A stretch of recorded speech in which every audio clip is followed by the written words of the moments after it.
Bukod sa Angat Dam, may ilang pang pangunahing dam sa Luzon ang naitalang mas mababa na sa critical level.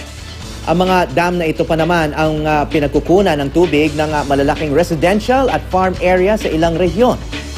Ang Angat Dam sa Norzagaray, Bulacan na ngayon ay nasa 179.80 meters.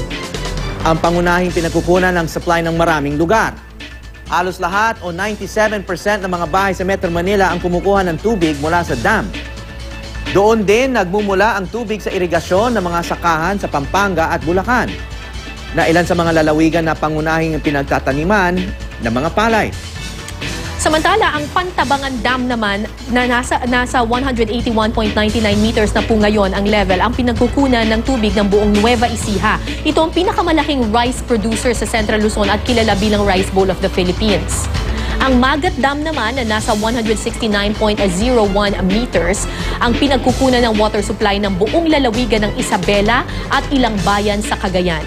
Ilan din po dyan ang mga pinakamalalaking rice producer ng ating bansa.